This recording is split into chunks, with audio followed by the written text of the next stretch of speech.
Ay, ay, ano ba yun? Siomay lang. Siomay? Ano to? Ilan tayo? Hindi, pag tatlo, 30, oh, yan lang. Dito lang? Oo, di kainin ko na anak. Huwag lang libro. Ay, magkano yan? 30. Unang kagat. How agad? Grabe yung napanood ko kahapon ah. Yung, Yung mga kuldapper. saan banda yung bahay tayo? Gusto ko makita eh. Hindi mo naman eh. Dulo daw eh. Malapit sa Maynila? Hindi naman siguro. Mas di ba yung termin? Hindi ko alam alam. Bagay, pagka pumunta dun, baka pagkamalan eh. Mahirap naman Kailan, makialam. kailan palipasan mo na yung araw? Kasi Hindi. magiging abandon yun eh. Hindi ko din alam. Basta napanood ko sa... Oo. Napanood. Ito, gaganon ko lang. Oo. Grabe pala sila, no? Tahimik lang, pero sindikato pala. Ang dami na pala nilang natira. Wala. Tatlo dito, dalawa sa probinsya. Oh, ano yun, hindi sa lagro? Oo, hindi. Tatlo na yung natira nilang grocery sa gas station. Tapos, sa probinsya, dun yung na-detect siya kasi yung dinala nilang safe, may GPS, nandun pala yung cellphone ng may-ari. Dun sila nadali. Kung hindi nadali yun, yung GPS, high-tech na kasi ang mundo ngayon eh. Malamang, tuloy pa rin ang gagawa nila. Na-trace daw nung amo eh. Na nasa Quezon City. Hindi na pag-coordinate sila dito, PNP. Nakasquat. Dali. Punong-punong kahapon. Parang pelikula eh. Nakakatakot yan. Ang pelikula dun, biglang baba yung mga kapalay. Ano ba naman yan?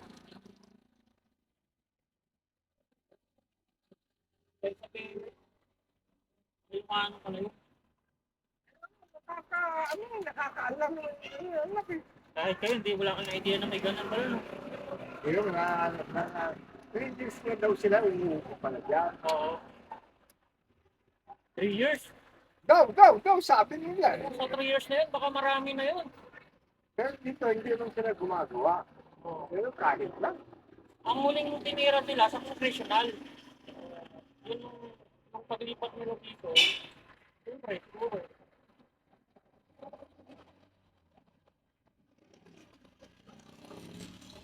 Sila grocery, gas station. Nasa bahay. Sa bahay sila nadali. Nakuha. Binuha yung set, binuhat. May GPS pa lang. Nakita ng pult eh. Wala namang katapusan ng kasamaan eh. Walang puso. Yung nga sabi daw ng kapitbahay, magaling, gabing-gabi naman nag-deal. Yun lang, yun. No, hindi mo yun. Lang. Tama. Kasi nakita ko lang na bukas na, grinder. Tama, naririnig nila. Nalilinig na nila.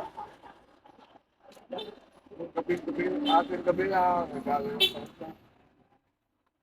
Oo nga naman, sa tabing gabi pag gaganyan. Pag-uwi na lang makalagal niya. Tataalam na alam. Oo.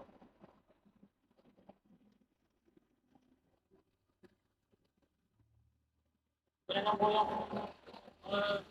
presidente, ayaw yung salita. Oo. Basta ako, napanood lang natin. Oo, si Jamie. Oo, napanood lang. Pero si Jamie, no? Hindi sila mag-upload sa magalang ABS yung nauna. Yun nga lang, naka-blurred. Sana nga sa ABS, hindi. Dapat nakakita yung mga mukha para ano tayo, without. Ganun, pagka-criminal, naka-blurred. O kaya naka-bulletproof. Yung pumugot ng ulo, naka-bulletproof. Diba? Hindi mali eh.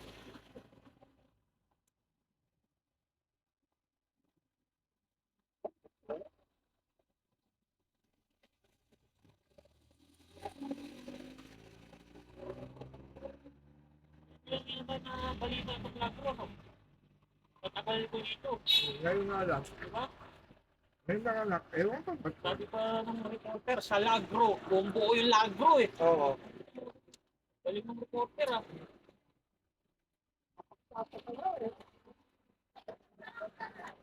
Magaling sila. Grabe naman. 3 years na daw sila daw.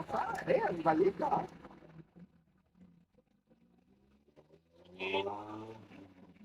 Ginagawa yun.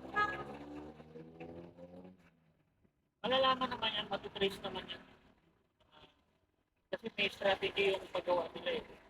Maalanganin ko sa station. Hindi pa yung sistema ng paggawa ng Well, tapos ipapakita doon sa may-ari ng gas station. tayo, maghanap buhay ng tayo Oo. na Pinoy. Alam mo ba nung huminto yung pulis sa tabi ko mismo, doon sa Lagro? Oo. Saka ano yung patrol, 3. Tapos dito naman mga nakaswat. Tapos radyo ng radyo. Perimeter daw sa dulo-dulo. Oo. Sila nakakaintindi na. Tapos highways daw ang kotse. Sabi ko, ano kung may pamilyang may highways? Mahaharang. Tapos pag hindi binaba yung pinto agad, alam mo naman ang Pinoy, di ba? Hindi naman agad sumusunod eh. Buti naman, walang dumakay. Okay, yan sa Lagro na yung Arthur yan. Ganda ng t-shirt naman na ito, talagang hindi ka maalam. Walagbag talaga yung pagparako eh. Bukod sa patrol, may motor pa. Sila? Oo, masarap yung romay. Ano, panalo? Panalo. Ang higop eh. Pero nakakaintindi. Thank you, Tay. Ma-imagine ka na lang. Puro grabe, bro. Uy, pupunta ka pa.